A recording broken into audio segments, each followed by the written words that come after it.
that up. When the decision the youngin made, he was like, if you want to move together, we moving here. Yeah. Did she move with him? No.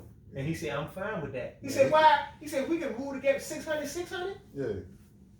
But if she don't, I can pay the 1,200 by myself. Huh? Easily. Yeah. So this, one example. Yeah, I know a guy, my best friend, right? So him and his wife, his car broke down. Her car broke down, right? So long story short, they got it fixed. But they were going to keep it just for a little while longer until they can get her a new one. So his car is in better shape. So he said, you got further to go to work. I'm a fireman. I got a shorter distance, and my car gonna be sitting. You're gonna go to work 2 or 3 times before I even leave my post or whatever. So he said, you take my car, because my car's in better shape, and I'll drive yours since mine gonna be sitting. She didn't want to do it initially. She said, no, I like my car. I'm used to my car. Let me drive my car. So he said, you got to get on the highway to get to work. No. So then she came back again. So he looked at her, he says, I'm not asking you, I'm telling you. Yeah. You are driving my car. Yeah. And then she said, okay. That's an affirmation. But see, the thing about it is, he wasn't just sticking his chest out because I'm the man that's going to go the way I want. Yeah. He's actually doing this for her, and her safety. Yeah. Right? And then she's bucking, she don't want to do it. And then later on, after being in the car for like a week, she's like, you're right, I was, Matter of fact, I like this car. I got used to it already. Where's my car? Right. Did I have a car? Exactly. I'm going to tell you what she like more than anything else. What? Him taking charge. He probably tore up that night. I already know. Listen. The woman, for the most part, she want to be led, but she want to be led by somebody that can lead her. Like if you can't lead her, I can make better. But if she has somebody that can lead her in what I would say in the right direction, making the best moves for the family, and then they work out right. Oh man! In other words, if you're gonna lead, you gotta come correct. You got basically. If you're making a lot of decisions and they bad decisions, you're gonna lose her. Yeah. But that's a good example because that was so logical. And guess what? A leader is a servant first. Correct. So he put himself in the position of a servant. He was like, I take the least and give you the most for your well-being. Correct. That is a leader. Correct. But a leader, what a lot of people don't get, is service. Correct. I agree. Correct. So I agree. Number 6, I had, and I put this down here, man. Stand on your word, because I don't see that no more. Like, man, if a person call you up and be like, man, can you loan me $200 on my rent and you don't have it? Just tell me you don't have it. Instead of say, man, I got you, and then don't pick up the phone no more. All right. Stand on your word, man. What you think, Neil? What you think, O? I think it's important. Yeah. Because really, at the end of the day, what you're really saying is respect. Respect. Yeah, that's really what you're saying. If I respect you and you ask me for something, then I'm gonna tell you the truth. You're like, I would love to help you, I just can't. Yeah. But Tone, something I got to go back to the Russell Wilson thing. Okay. And I didn't see it, so first of all, I'm biased because I didn't see it. Okay. But something ain't right for somebody to say to me, like, I fear losing. Like, just that concept of having a fear of losing. Like, I can say I fear losing my wife or fear her getting sick, but the fear to me, and I'm not sure because you saw it, but it seemed like the fear was not that she would be hurt or she would be in a dangerous situation, but that I fear losing this person, meaning that this person will leave. Like, I'm so attached to this person. That's how it meant. So that I have this fear, like I won't be whole without this person. And to be truthful, if you do lose your best half, you won't be whole. But it seemed like to me it was more of a fear that she would leave him, not a fear that she'd get sick or fear that she get hurt. But I don't know, something about that is. Have you seen Sierra? Yeah, but see, that's my thing, man. I think men and women, man, we should both be connected to each other. But for me, my main relationship should be to my creator, right? And fear, if we good enough together, then fear shouldn't be a part of the equation. Like for me to fear losing, oh man, she bad. I fear losing her. Like I gotta have her. It's a thousand. It's a I hear you. But so do you understand? I understand where you're coming from. I can't really do think explain though. it, but I do respect his willingness to be vulnerable and come out and say something like that.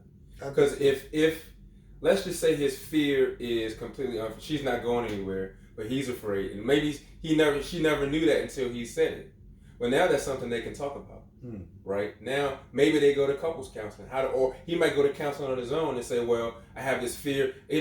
What he's fearing is not necessarily, "I got this really gorgeous wife and she may leave me." Maybe it's a fear of abandonment that comes from something that happened in his childhood that we don't know about.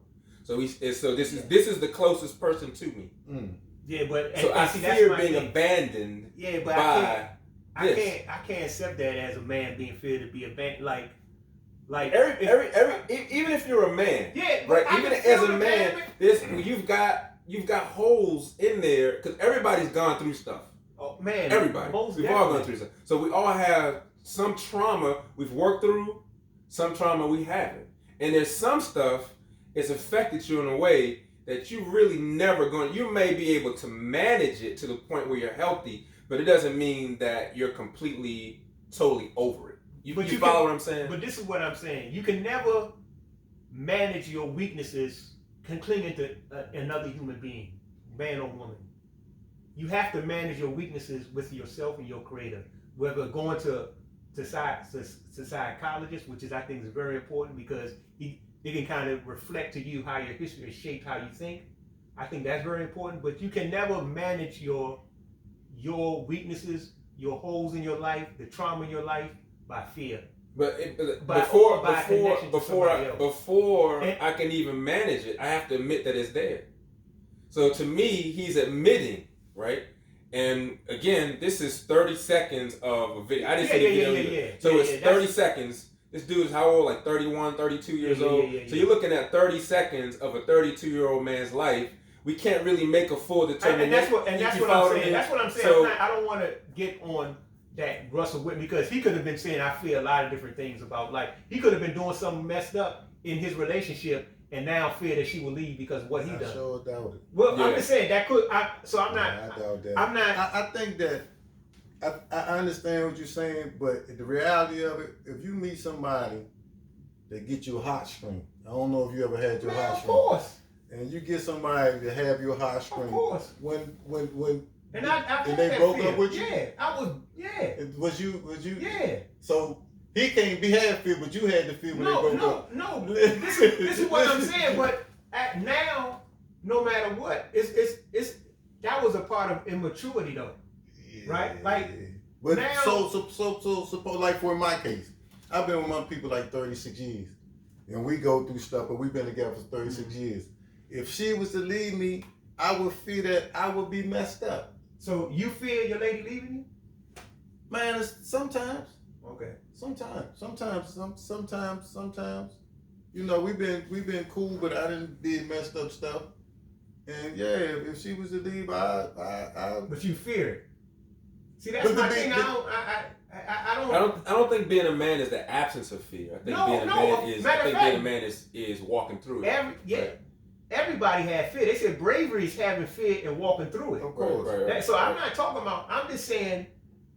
I guess this is what. So in other words, if I'm hearing it from your perspective, what you're saying is you feel like his fear is based on the fact that his wife is his source, and you're saying his creator should be his source. And if he loses the wife, even though he doesn't want to lose it, of course. if his creator is his source, then he doesn't have that fear because I'm connected to my source. Yes. Okay. Yes.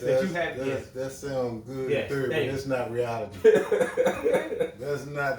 But I have to admit, Tone, I know you, and I know that how much you love your wife, and if you had said it to me, but I never had a sense that you had a fear. I mean, I don't think that. I know if she left, you be broke down. Listen to me. I still think he was asking the question, "What's your worst fear?" But I don't know this guy, period. But I don't think if everything going good in your relationship, that's the last thing in your mind. You're not thinking about that. Yeah. I just think you ain't thinking about that. Yeah. So, okay. but I would, I don't want my wife to leave. Of course. And I know you're gonna pray to God and all that stuff. But it's gonna be rough. I think, of course. My thing is, it's gonna always. It can't but be rough. You've been with somebody 36 years. You've been with them more than you've been single. Yeah, so it makes sense. But okay, let me just break down the underlying assumption that I would like to get to everybody. Okay. That you should not. Your source, like he said, was perfect. You should not feel whole. It should be two whole individuals together, and your source should not be from somebody else. Because I've seen and I've been in situations that if my source was this person, then I'm not on my square, right? If my source, your source should be with your Creator, and getting yourself together. Because we all, no matter what, we're gonna leave this planet by ourselves. So something about having. The whole thing about you complete me, this and that, something about having somebody else as your source of your happiness.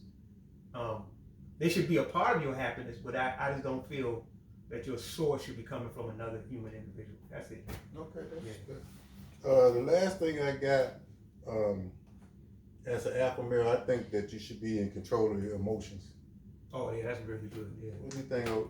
And that's the last. That's all that you can. I think that's one of the, man, I have to admit, I think that's one of the keys. If there's keys on a chain, that's one of them. Yeah. Because that's one thing we talk about, single mothers, men being raised by women, is that our emotions are just all over. We get emotional and kill a joker. We get emotional and have a bad relationship with a woman, get emotional and abuse her. That emotion is very, very important. And we all have a history, so we have different emotions that come up. But it's almost saying to be in control of yourself. Like one of the big things is master. So now when I'm thinking about when you say an alpha male, I would say the key is mastery of self. And emotions, controlling your emotions that's very key for men. That's very, very key. It takes work though. Man, anything worth having is take work. It's gonna take. That's again, if you need to. That's you need to sit down and talk to somebody. You know what I mean? If you've got issues, one of the things I think in terms of being able to control your emotions is if you can't have good control of your emotions, then you can't really listen real well. So you can't hear. Like if I'm quick to be angry and you're trying to explain something to me, I can't really hear your perspective. In order for us to be able to have a discussion and me not be in a discussion where I'm trying to be right, but I'm trying to do what's right, then that conversation of healing has to come from a place where that's been healed. Otherwise, I can't really enter into that. I can't even really go. You ready to defend? You listen to come back with some stuff instead. Correct. All I'm really trying to do is win. Right. Every time you say something, every bullet point, I'm gonna knock down every bullet point so I can come out on top. But in the end, especially if you're talking about relationships, then the couple suffers.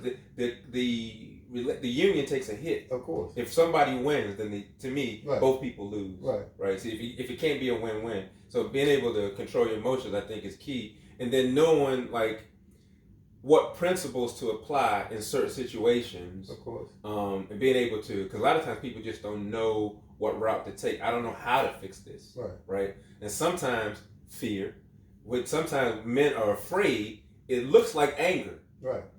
So it's coming out, it looks like anger, but in actuality, I'm afraid of whatever it is. Right. So now I'm whatever. I'm fussing, I'm arguing, I'm cussing, I'm whatever. But at the end of the day I'm afraid of something taking place. You know what I mean? So if I learn, learn how to communicate, talk, and say, I'm worried about whatever it is.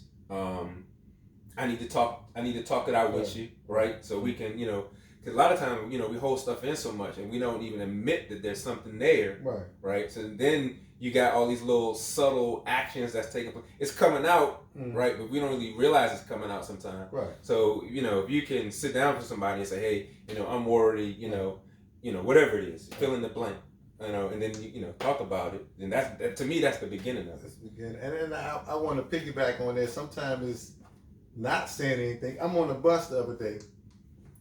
Young guy, we at the red light. He said, man, this red light take 5 minutes, man. I thought the train about to come, this and that, and that.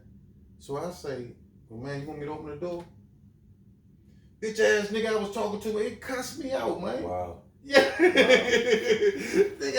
I'm talking to myself. You need to drive the bus and mind your business and that. So sometimes we got to know when not to talk. Because my first thing was like, man, and I'm on my job. And then I'm thinking, I don't want to lose my job. I got a family to take care. I got grandkids. I got this, that, and that. But he cussed me out, man. Because when you'd have whooped him, he'd have been right in court. It was, but even what you were doing was trying to help. I was trying to help him. Right. He said the light gonna take all this long, the train coming. We like maybe a block away, and I know he young. Yeah. Maybe he could jog down there because the way he's saying it, I'm trying. In that situation, I don't think you were wrong. You think you were just trying. You're a public servant. Of course. You try to serve the public. Of course. But you didn't know you was talking to somebody who was out their mind. I mean, Dude might get on the bus, don't have no money. I be no problem. Tell him, boy, sit down. Nigga, who you telling to sit down? I sit down and then stand up the whole time. Yeah, see. Something wrong with that individual. Yeah, it happens all the time. So you got to be in control of yourself. That's what he's talking about, emotions. Yeah. And then you touched on it, like men have different trauma. People have trauma, and women handle it differently. Women are more emotional, so they're able to that's why their trauma, they're able to sit and cry with their buddies and do their thing. But men, they have these traumas, and then they have been raised around men, and so that masculine energy, which is that testosterone, come out emotional and aggressive, and do things that mess their life up, right? And so it's interesting too when you talk about controlling his emotion, because in the past, one thing, men had time to other men when they went hunting. I think that's right? very important. When they had times, I seen this real good movie about the Maasai warriors, and it was a lion that was one lion. And this lion was like the king. This lion was, for some reason, they couldn't get this lion was destroying their village, and they had the teenagers as a part of their with their rites of passage. They had to go out and defend and try to kill this lion. And so they went out, and one of the boys, the lion attacked, whatever. At the end, basically the boy died, but he killed the lion and saved his village for eternity. But he was memorialized, right? But everybody looked at him as, that's the man, right? He's the man. But they did this.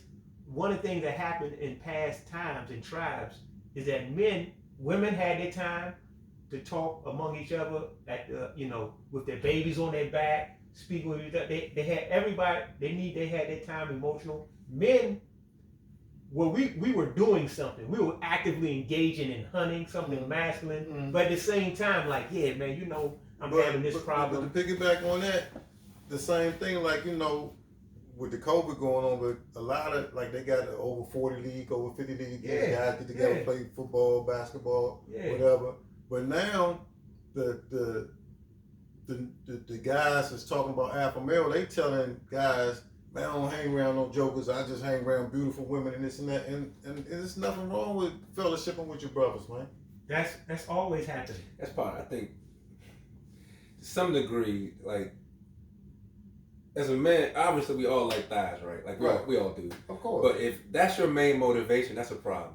Yeah. Of course. Right? Like if I'm never gonna hang around my brothers ever, I can't ever fellowship with you or like. But that's what they telling the youngest, and a lot of youngest, by them not having men in their life, they don't know no better. A lot of these youngest is looking for direction. Like I say all the time, they be like, the youngest messed up. They messed up because the generation before us, man, we really ain't do our job. Like everybody I talk to, they be like, man, young is crazy. I ain't just. But when you pull up on them, and they want to like, OG, nah, champ, man. This street stuff ain't, man. Go get you. And whether they do it or not, at least you did your job. Yeah. I think I think a lot happened in the black community once drugs hit, Of course. and then once dudes start carrying guns, then I'm not gonna say no. The young dudes kind of went buck for a minute, so the older cats were like, well, I'm gonna just back off. I'm not gonna say nothing because they don't really listen anymore. Yeah. But there's still some young dudes that'll listen to you if you're willing to step up and say something. So I just think we're still, as a society, specifically black men, we're still really kind of reeling from I'm gonna say like the whole the 80s thing. You know what I mean? I still think we're like that hit us so hard. Man. You know what I mean? We took all the men out the house. Yeah, we really haven't come back from that. Took all the men out the house. And I'm not messed up with the female because raise a man not her job, but when you a lot of times when the female had left to raise a man, it's just kind of hard on a little boy. Sure it is. Oh, yeah, sure I mean he doesn't have an example of manhood. Man. And so I said something back to my monkeys. We was on the Lions a second ago. Yeah. Lions and tigers and bears. Oh my. Man, Dr. Doolittle up in this. Back Dr. Doolittle. Yeah, man. Hey, my. Lions, tigers, and bears. Dr. Seuss. But see, it's still interesting, right? What happened with the decline after the 80s? Men were in the house. Leadership. Mm-hmm. And that's the main decline that's happened to right now, the way we are now. Mm-hmm. And so that's why I always said that the family is the first framework for every man to be a leader and to be an alpha in this house. And what I see with all these men talking about this and that and having women, I see a lot of it is, once again, it's emotion, like misdirected anger or misdirection of whatever they had experienced with a woman who hurt their heart or whatever. Like now women ain't nothing. Maybe a woman cheated on them, or women, these women ain't whatever it was. It's misdirection. It's like the blind leading the blind. And so the reason why I thought this was important is that I feel like men need to understand that alpha has the main responsibility of alpha is being responsible for something outside of himself. Yes. First of himself, but then outside himself with his family and his community. That's alpha, because now we already see the results of what men are not in the household. 80% of black men in prison come from single family home. All studies show when a man is not in the house that the development of a society declines. And that's why you see all of the people who come to this country, Ethiopians, Latinos, Chinese, they do well. How did they come here and they doing well better than us? Of course, they weren't under the attack and all this other stuff. But one of the things is that they have a man and they have a family, the family unit. And so that's all I was talking about when I used the lions, the tigers, and the bears. Okay, so man, I think we gonna close this thing off. All right, man. You got anything you want to say to the people? Just respect and integrity. Like I think it's with just being a man. I think it starts with that. Yeah. So have respect for self, have respect for others, and just be a man of your word. Okay. Well, you know how I do it: mind, body, and soul. The alpha male is here. Always give God the glory. Always give God the glory. And I'm out. What y'all think? What you think? It works.